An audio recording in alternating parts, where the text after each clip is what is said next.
والصلاة والسلام على سید الانبیاء والمرسلین اما بعد فاعوذ باللہ من الشیطان الرجیم بسم اللہ الرحمن الرحیم ان اللہ وملائکتہ یصلون علی النبی یا ایہا الذین آمنوا صلوا علیہ وسلموا تسلیما الصلاة والسلام علیک یا رسول اللہ وعلی آلک واصحابک یا حبیب اللہ۔ حضرات گرامی، جیسا کہ آپ کو معلوم ہے کہ ہم گزشتہ اعتکاف کے دوران میں اور کل بھی مکتوب شریف کو بیان کیا ہے، جس میں حضور علیہ الصلوۃ والسلام کی مطابعت کے درجات کو بیان کیا گیا ہے۔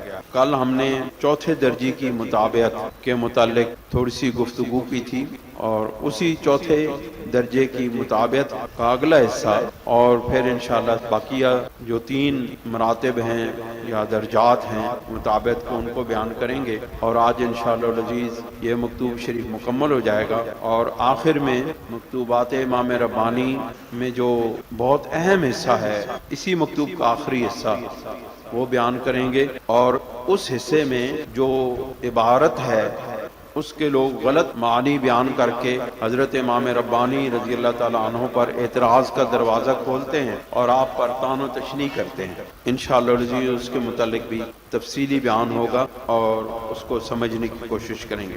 حضرت امام ربانی رضی اللہ تعالیٰ عنہ چوتھے درجے کی مطابعت کو بیان کرتے ہوئے ارشاد فرماتے ہیں کہ جو لوگ علماء راسخین ہیں وہ اس درجے پر 2 طرح سے پہنچتے ہیں۔ ایک وہ علماء جو سلوک کی منزلیں طے کرنے کے بعد علماء راسخین کے درجے پر اور مطابعت کے اس درجے پر پہنچتے ہیں جو علماء راسخین کا درجہ اور مقام ہے، اور اس مقام پر دوسری طرح اللہ تعالیٰ کے فضل سے جس پر رب کا فضل ہو جاتا ہے اس کو اس مقام اور مرتبے پر پہنچا دیا جاتا ہے۔ اب یہاں پر آپ ارشاد فرماتے ہیں کہ اپنے خیال کے مطابق کہ اس درجے کے لوازمات کیا ہیں، اور آپ فرماتے ہیں کہ بزام این فقیر التزام مطابعت سنت سنیہ علی صاحب الصلاۃ والسلام و تحیہ۔ آپ فرماتے ہیں اس فقیر کے نزدیک، یعنی حضرت امام ربانی رضی اللہ تعالیٰ عنہ کے نزدیک، حضور علیہ الصلاۃ والسلام کی سنت پاک کی اتباع و اجتناب از اسم و رسم بدعت، اور نام اور نشان کے اعتبار سے بدعت سے اجتناب کرنے کا نام، اس چوتھے درجے کی مطابعت جو ہے وہ حضور علیہ الصلوۃ والسلام کی کامل سنت کی اتباع اور بدعت کے نام اور نشان سے اجتناب کی صورت میں یہ چوتھا درجہ حاصل ہوتا ہے۔ آپ فرماتے ہیں تا از بدعت حسنہ در رنگ بدعت سیئہ اعتراض نہ نماید، جب تک بدعت سیئہ کے رنگ میں جو بدعت حسنہ ہے اس سے اجتناب نہ کیا جائے، اعتراض نہ کیا جائے، اس سے بچا نہ جائے۔ اب میں یہاں پر آپ کو تھوڑی سی تفصیل بتاتا ہوں کہ علماء اہل سنت کے نزدیک بدعت کی 2 قسمیں ہیں، ایک بدعت حسنہ ہے اور ایک بدعت سیئہ ہے، یعنی ایک وہ بدعت، ایک وہ نیا کام جو رسول اللہ کے زمانے میں وہ اس صورت میں موجود نہیں تھا، اور تابعین کے صحابہ کے تابعین کے زمانے میں اول جو 3 زمانے ان میں وہ موجود نہیں تھا، لیکن وہ اس کو بعد میں اس عمل پر یا اس کام کو زیر عمل لایا جا رہا ہے۔ تو علماء اہل سنت کے نزدیک وہ کہتے ہیں کہ ہر وہ کام جس کی اصل اولین ادوار میں موجود ہو وہ بدعت حسنہ ہے، اور جس عمل کی دلیل ان 3 ادوار میں، یعنی حضور اور صحابہ کرام کا دور، تابعین کا دور اور تبع تابعین کا دور، ان 3 ادوار میں اگر کسی عمل کی اصل نہیں ملتی تو وہ بدعت سیئہ ہو۔ اب یہاں پہ لفظی فرق ہے حضرت امام ربانی رضی اللہ تعالیٰ عنہ کے اور دیگر علماء اہل سنت کے اس تصور بدعت کے درمیان۔ حضرت امام ربانی رضی اللہ تعالیٰ عنہ کے نزدیک ہر بدعت بدعت سیئہ ہے۔ آپ فرماتے ہیں کہ بدعت جو ہے وہ بدعت سیئہ ہے، اور بدعت حسنہ جو ہے وہ ہے ہی سنت رسول صلی اللہ علیہ وسلم۔ آپ فرماتے ہیں کہ علماء کو چاہیے کہ وہ ہر وہ عمل جس کی اصل سنت رسول صلی اللہ علیہ وسلم میں موجود ہے اس کو بدعت حسنہ قرار نہ دیں، بلکہ اس کو سنت رسول قرار دیں۔ کیوں کہ اس کی دلیل جو ہے وہ قرآن و سنت سے موجود ہے، صحابہ کرام کے تعامل سے موجود ہے، اور تابعین اور تبع تابعین کے اور متقدمین ہستیوں اور علماء کے عمل سے وہ چیز جب موجود ہے تو پھر اس کو بدعت کہنے کی کیا ضرورت ہے؟ وہ تو ہے ہی سنت رسول صلی اللہ علیہ وسلم۔ اب فرق معلوم ہوا؟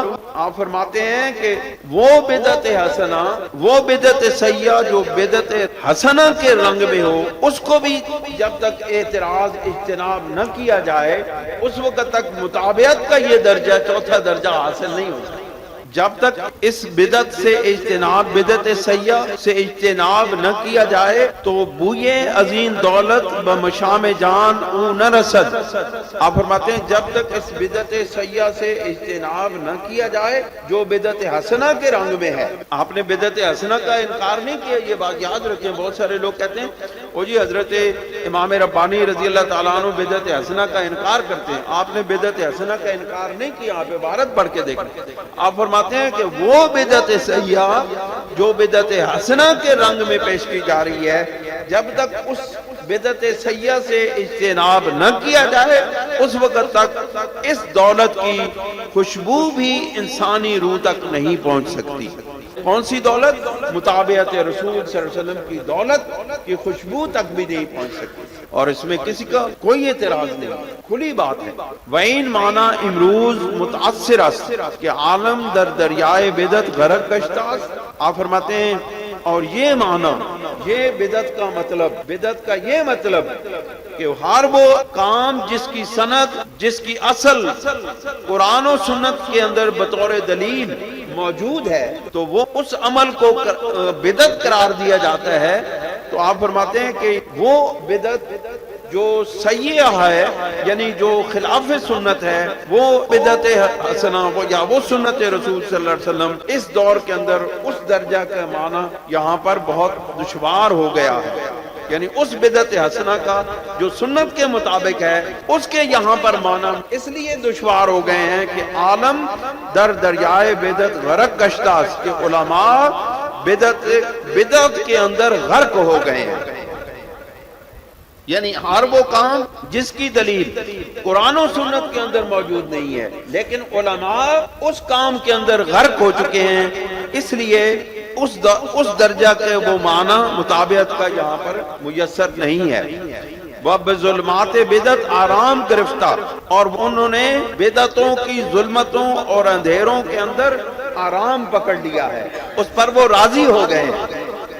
کرا مجالس کے دم از رفع بدعت زند، کس کی مجال ہے کہ بدعت کو دور کرنے کے لیے دم مارے، یعنی جرت پیدا کرے اپنے اندر؟ کس کی مجال ہے اس دور کے اندر کہ بدعات کو دور کرنے کے لیے اپنے اندر جرت پیدا کرے؟ آپ دیکھیں نا کتنے دین کے اندر چیزیں ایسی پیدا ہو گئی ہیں جو اسلامی اقدار کے، اسلامی اصولوں کے خلاف ہے۔ دین کیا ہے؟ حضور علیہ الصلوۃ والسلام نے ارشاد فرمایا بدعت کی تعریف، آقا علیہ الصلوۃ والسلام نے فرمایا اس کا مفہوم ہے کہ جس نے دین کے اندر کوئی نئی بات ایجاد کی وہ بدعت ہے۔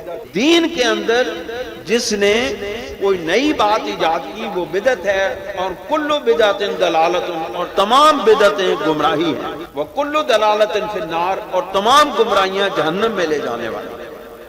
آپ نے فرمایا دین اسلام کے اندر کوئی نئی بات کو متعارف کرانا۔ اب دین کیا ہے؟ دین ہے قرآن، دین ہے سنت رسول صلی اللہ علیہ وسلم، دین ہے نماز، دین ہے روزہ، دین اسلام ہے حج، زکوٰۃ، یہ 5 بنیادی ارکان ہیں نا دین اسلام کے۔ ان کے اندر اگر اصول دین کے خلاف، سنت رسول کے خلاف کوئی بات، نئی بندہ بات ایجاد کرتا ہے تو وہ بدعت ہے، سمجھے کہ نہیں؟ یعنی جو دین کے اندر، رسول اللہ نے فرمایا دین کے اندر، اور دین کی تعریف حدیث جبریل کے اندر موجود ہے کہ دین کیا ہے۔ حضرت جبرائیل نے پوچھا دین کیا ہے؟ حضور علیہ السلام نے جو ان کو ارشاد فرمایا، جواب میں اس کا مفہوم یہ ہے کہ دین یہ ہے کہ تو لا الہ الا اللہ محمد رسول اللہ کہے، اور تو نماز قائم کرے، اور تو روزہ رکھے، اور تو حج کرے اگر تیری استطاعت ہو، اور تو زکوٰۃ ادا کرے جب تیرے پاس اتنا مال ایک سال کے لیے جمع ہو جائے۔ تو ان کے اندر اگر کوئی بندہ کوئی نئی چیز ایجاد کرتا ہے تو اس کو بدعت کہتے ہیں۔ آپ فرماتے ہیں کہ علماء اس درجہ بدعات کے اندر غرق ہو چکے ہیں اور ان ظلمتوں کے اندر آرام پکڑ لیا ہے کہ اب کسی کی مجال ہی نہیں ہے کہ جو بدعات کو غلط قرار دے اور بدعت کو دور کرنے کی جرت پیدا کرے۔ بابا احیاء سنت لب کو شاید اور سنت کو زندہ کرنے کے لیے اپنی زبان کھولے، سنتوں کو زندہ کرنے کے لیے اپنی زبان کھولے کے لیے آواز بلند کرے۔ آج کے اس دور کے اندر یہ کام مشکل ہو چکا ہے۔ اکثر علماء ان وقت رواج دہن ہائے بدعتن، آپ فرماتے ہیں کہ اس دور کے اکثر علماء، آپ اپنے دور کی بات کر رہے ہیں، ہمارے دور تو اس سے بھی زیادہ گیا گزرا ہو گیا۔ آپ فرماتے ہیں کہ اس دور کے اکثر علماء بدعات کو رواج دے رہے ہیں، وہ محو کنند ہائے سنت، اور سنتوں کو محو کرتے جا رہے ہیں، سنتوں کو مٹاتے جا رہے ہیں، محو کرتے جا رہے ہیں، مٹاتے جا رہے ہیں، سنتوں کو مٹاتے جا رہے ہیں، بدعتوں کو پھیلاتے جا رہے ہیں۔ آپ دیکھیں نا، اس کی میں آپ کو مثال دیتا ہوں کہ کوئی ایسا کام جو قرآن و سنت کے نزدیک دلائل کے اعتبار سے، قرآن و سنت کے دلائل کے اعتبار سے اگر مستحب عمل ہو، استحباب کے درجے پر پہنچنے والا عمل ہو اور اس کو فرض قرار دے دیا جائے تو یہ بدعت ہے۔ ایسا عمل جو مستحب ہو اور اس کو فرض قرار دے دیا جائے تو وہ اس کو کہتے ہیں یہ بدعت ہے۔ اس کی مثال میں آپ کے سامنے عرض کرتا ہوں۔ مثلا کہ ہم اپنے بزرگان دین کی یاد کے اندر عرس مناتے ہیں، قرآن و سنت کی دلیل کے مطابق جتنا بھی اس کو پرکھا جائے یہ حد درجہ پر استحباب یعنی مستحب عمل کے درجہ پر پہنچتا ہے، مستحب کے درجہ پر پہنچتا ہے یہ عرس مبارک۔ میں صرف ایک مثال آپ کے سامنے عرض کرتا ہوں۔ کیوں؟ اس وجہ سے کہ عرس مبارک کے جو صحیح عرس مبارک ہے، یہ جو عرس مبارک ہوتے ہیں نا، جہاں پر میلے لگتے ہیں اور جہاں پر ناچ گانے ہوتے ہیں اور جہاں پر جو ہے نا خرافات بکی جاتی ہیں اور خرافات پر عمل کیا جاتا ہے، یہ جو ہے یہ مستحب عمل بھی نہیں ہے بلکہ یہ خلاف شریعت عمل ہے۔ اس کو تو مستحبات کا، اس کو تو شریعت کے مطابق عمل قرار دینا بھی جائز نہیں ہے، وہ تو ہے ہی خلاف سنت اور خلاف شریعت بات۔ شرعی انداز یہ ہے کہ ایسی محفل پاک منعقد ہو جس کے اندر اللہ کے کلام کو پڑھا جائے، قرآن مجید کو پڑھا جائے، قرآن مجید کی تعلیمات سے لوگوں کو آگاہ کیا جائے، سرور دو عالم صلی اللہ علیہ وسلم کی شان اور عظمت کو بیان کیا جائے اور لوگوں کو اسلامی تعلیمات اور بنیادی اصولوں سے آگاہ کیا جائے۔ یہ جو عرس مبارک کی تقریب ہے یا محفل ہے یا محفل میلاد جو مناتے ہیں، یہ جو اس درجہ کی محفل پاک ہوتی ہیں، یہ درجہ استحباب کو پہنچنے والی محفل ہوتی ہے۔ اس کی وجہ یہ ہے کہ اس کے اندر نیک اعمال کیے جاتے ہیں اور نیک اعمال کرنا مستحب ہے، ثواب کا کام ہے، تو لہذا اس کو، اس مستحب عمل کو اگر فرض تصور کر لیا جائے تو یہ بدعت ہوگی۔ اس طرح کی بات کی جرات کرنا بڑا مشکل ہے اس دور کے اندر کہ ایسا عمل، ایسا عرس پاک، ایسی محفل میلاد جس میں نیک اعمال کیے جائیں اور نیک اعمال کرنے کے باوجود اس کو فرض قرار دیا جائے تو یہ بدعت ہوگی، لیکن اگر اس کا استحباب کے عمل کا انکار کر دیا جائے تو یہ بھی بدعت ہوگی۔ اگر اس کے مستحب عمل کا انکار کیا جائے تو یہ بھی اصول شریعت کے اور قرآن و سنت کے اصولوں کے خلاف ہے، کیونکہ آپ ایک نیک عمل کے اندر رکاوٹ پیدا کر رہے ہیں اور نیک عمل کو ناجائز قرار دے رہے ہیں، اور نیک عمل کو ناجائز قرار دینا قرآن و سنت کے خلاف ہے۔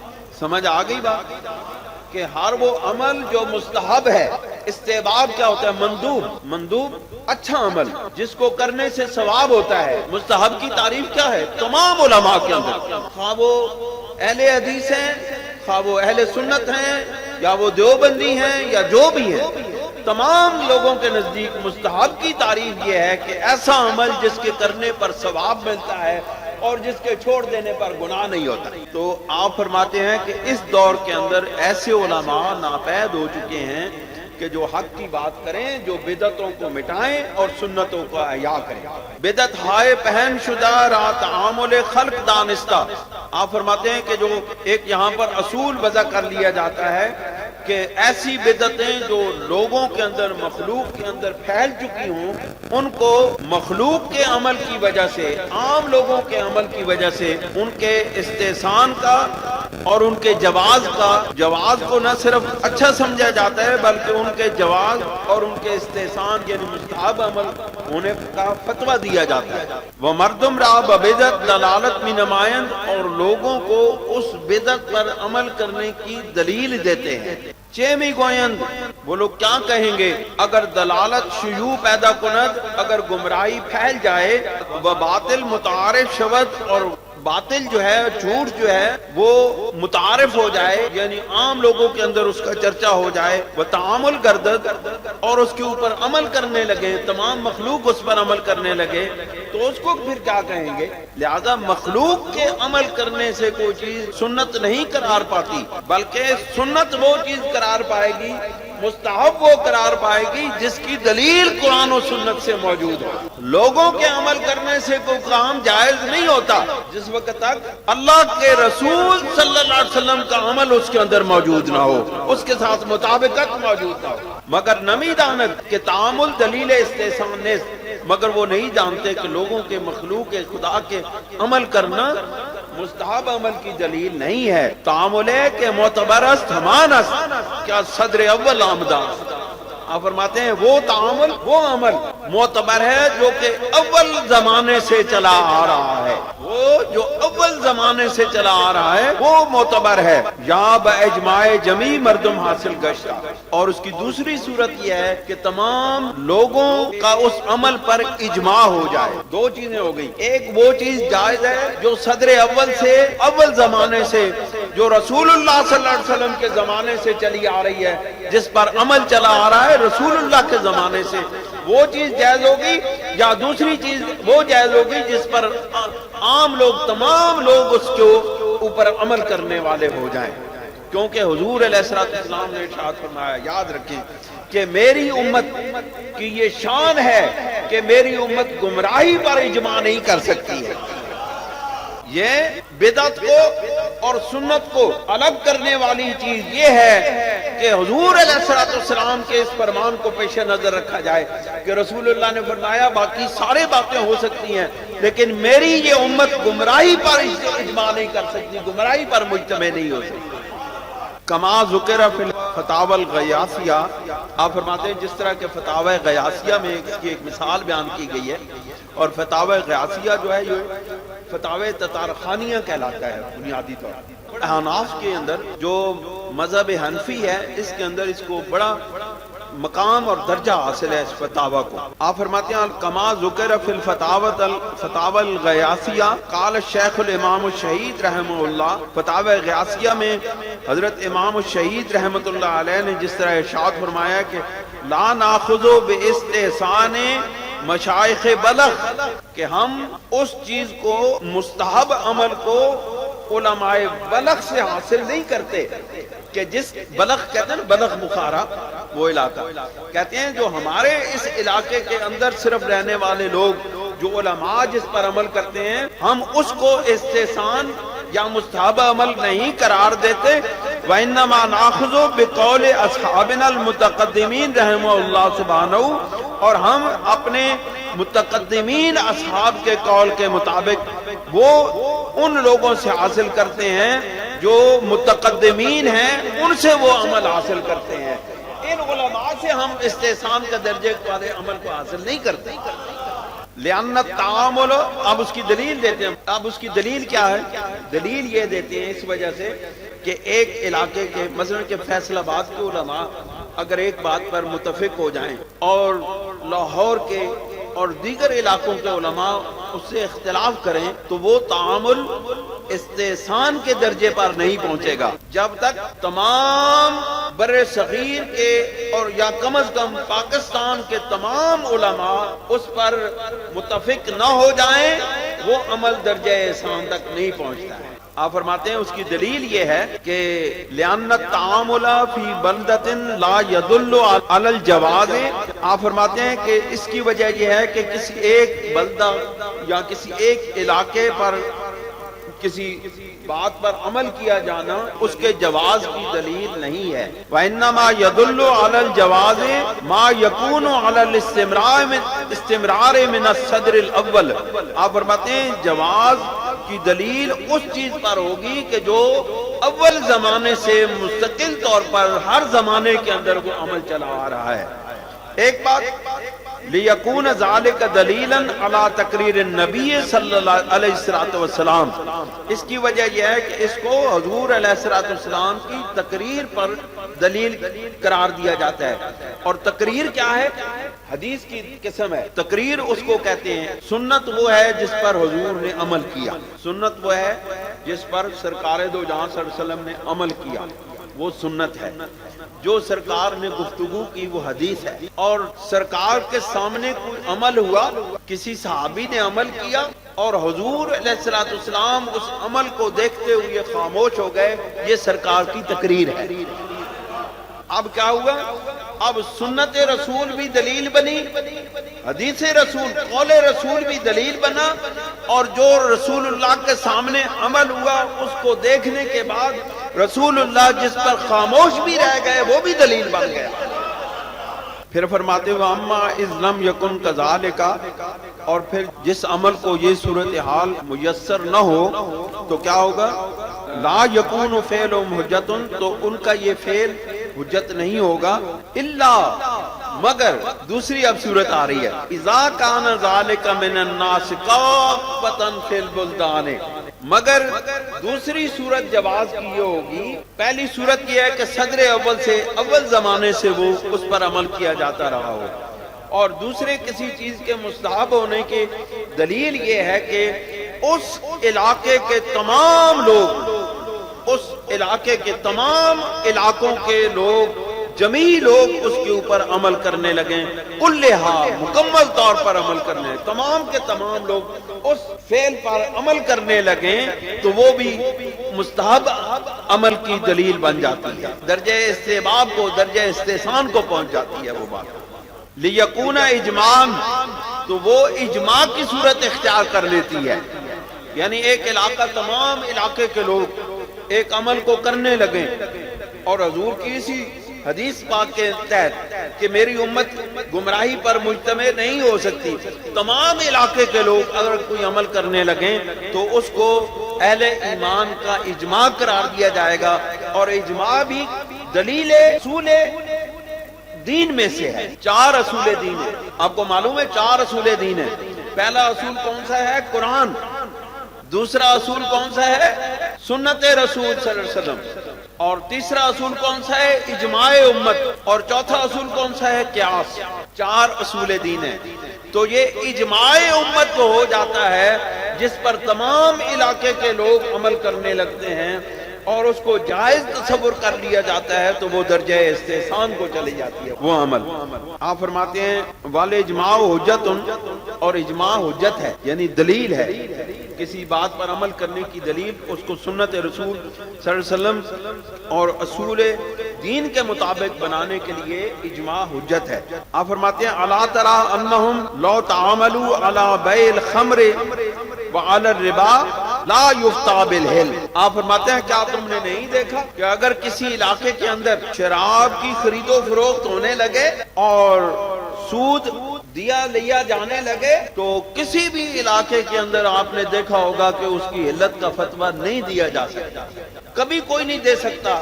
تمام علماء اکٹھے ہو کر بھی شراب کی علت اور سود کی علت کا حلال ہونے کا فتویٰ نہیں دے سکتے ہیں۔ یہ اس کی دلیل ہے کہ اجماع ہمیشہ استحسان پر ہوتا ہے، گناہ پر اجماع نہیں ہوتا۔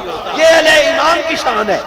آپ فرماتے ہیں کہ وشک نیست کے علم بتعامل کافہ انام و بعمل جمیع قرآ و بلدان از حیطہ بشر خارج است۔ اور آپ فرماتے ہیں کہ آپ کو معلوم ہے کہ تمام علاقوں اور تمام لوگوں کا کسی ایک بات پر، کسی ایک عمل پر مجتمع ہو جانا، یہ بشر کے، بشریت کے یا انسانوں کے جو احاطہ ہے یا انسانوں کے بس سے باہر ہے، کوئی نہ کوئی اختلاف رہتا ہے۔ اب اس کا کیا حال ہے کہ ان علاقوں کے جو اکثریت لوگ ہیں، اکثر لوگ ہیں جن کو کثرت حاصل ہے، یا جن کی کثرت ہے ان کا کسی عمل پر مجتمع ہو جانا وہ استحسان کے درجے کو پہنچ جاتا ہے۔ باقی ماندہ تعامل صدر اول کہ فی الحقیقت تقریر اذان سرور علیہ السلام براج اس بسنت، آپ فرماتے ہیں کہ باقی وہ جو اول زمانے سے وہ بات چلی آ رہی ہے وہ حقیقت میں حضور علیہ السلام کی تقریر ہے۔ تقریر کا میں مطلب آپ کو بتا چکا ہوں، اور وہ سنت کی طرف راجع ہے۔ آپ فرماتے ہیں کہ وہ جو چیز ہے وہ سنت کی طرف راجع ہے، تو بدعت کجا؟ آپ فرماتے ہیں تو بدعت کہاں ہے؟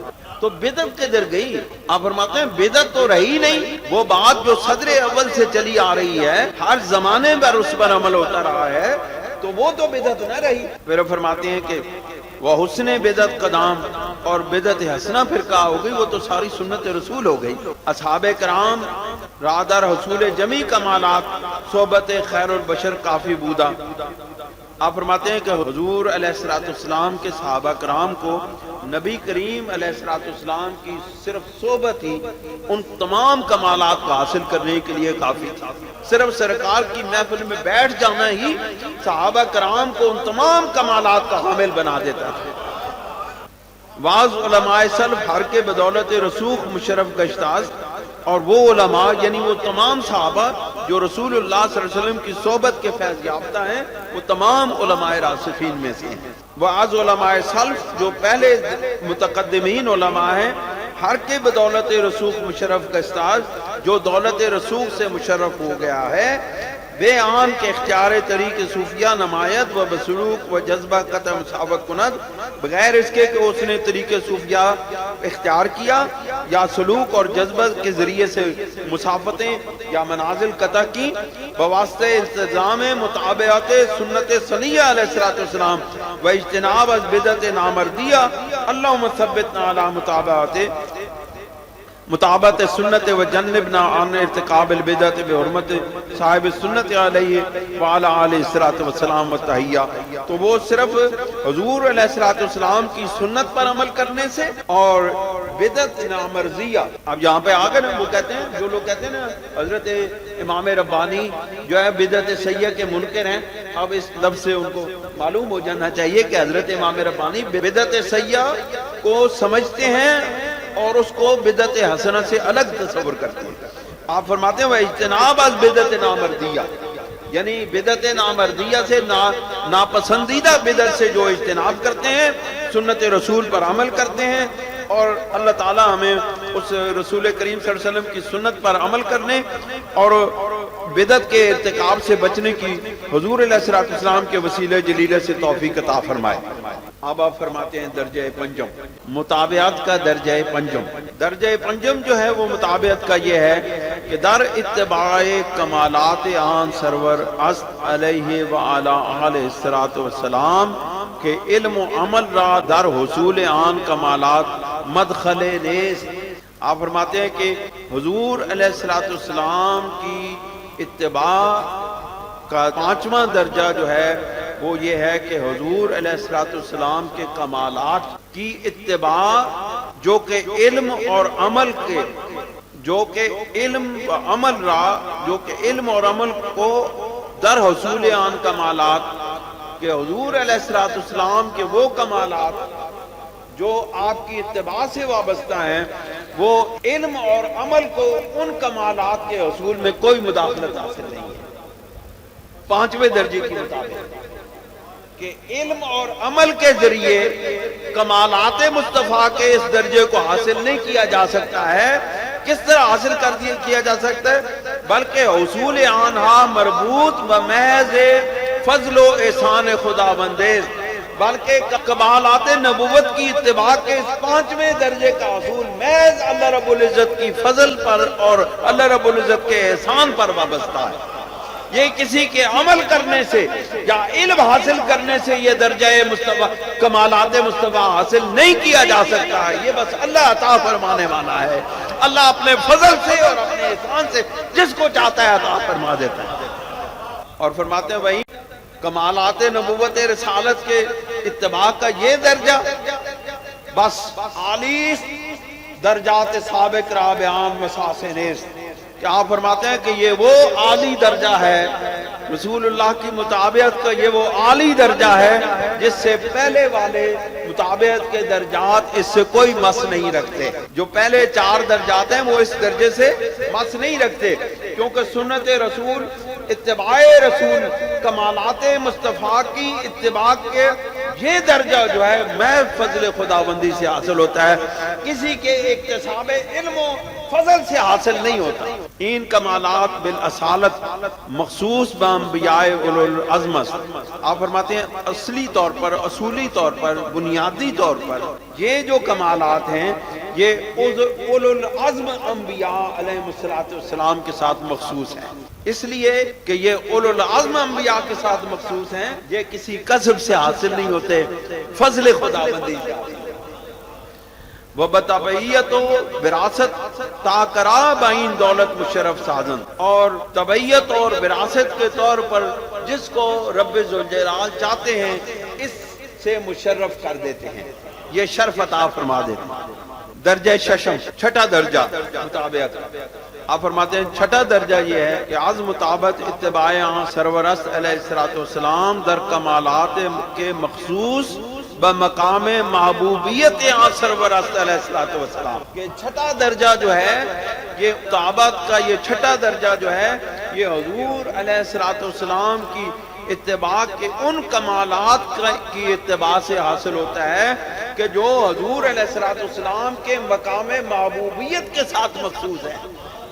جو حضور سرور دو عالم صلی اللہ علیہ وسلم کا مقام محبوبیت کا مقام اور مرتبہ ہے اس کے ساتھ یہ مخصوص ہیں. تو فرماتے ہیں چنانچہ در درجہ پنجم افادہ کمالات میں مجرد فضل و احسان بودا. اور اس طرح 5ویں درجے میں اس اتباع کے اس مقام سے افادہ اللہ رب العزت کے فضل و احسان کے ساتھ وابستہ تھا.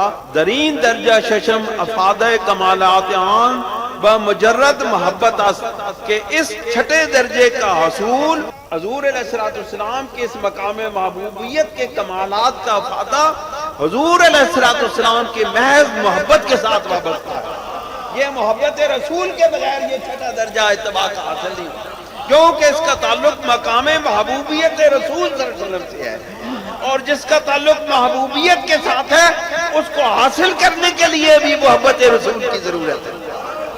آپ فرماتے ہیں کہ وہ جو محبت رسول کے بغیر ان کمالات سے استفادہ نہیں کیا جا سکتا کہ فوق تفضل و احسان، کیونکہ یہ اللہ کے فضل و احسان سے بھی اوپر کا درجہ اور مقام ہے. 5واں درجہ اللہ کے فضل سے ملا، لیکن یہ جو درجہ ہے یہ محبوبیت رسول صلی اللہ علیہ وسلم کا درجہ محبت رسول کے بغیر نہیں مل سکتا، اور اس کا درجہ اور مقام فضل خداوندی سے بھی اوپر ہے. عظیم درجہ مطابعت نیز اقل قلیل را نصیب است. آپ فرماتے ہیں یہ جو درجہ ہے نا یہ بڑے تھوڑے سے تھوڑے لوگوں کو یہ درجہ حاصل ہے، کیونکہ ہر کوئی تو محبوب کے مصطفیٰ صلی اللہ علیہ وسلم کا محب نہیں بن سکتا. زبانی دعوت تو سارے کرتے ہیں محبت رسول کا، ہم بھی کرتے ہیں کہ ہم عاشق رسول ہیں، لیکن عاشق رسول اور محب رسول بننا کوئی آسان بات نہیں ہے. اپنی گردن کو ہتھیلی پہ رکھنا پڑتا ہے سرکار دو جہاں صلی اللہ علیہ وسلم کی محبت کی خاطر. جبکہ ہم محبت رسول کا دعویٰ تو کرتے ہیں لیکن نام مصطفیٰ پر قربانی دینے کی جرات اور ہمت نہیں رکھتے ہیں، تو پھر ہم صرف دعویٰ کرنے والے ہیں. محبت کے اس درجے پر، وہ محبت کا جو درجہ ہے جو رسول اللہ کی محبوبیت کے مقام کے درجے پر پہنچنے والے لوگ ہیں وہ تو وہی صحابہ کرام رضوان اللہ تعالیٰ علیہم اجمعین تھے. آپ فرماتے ہیں این 5 درجہ مطابعت غیر از درجہ اولا ہمہ بمقامات عروج تعلق دارن.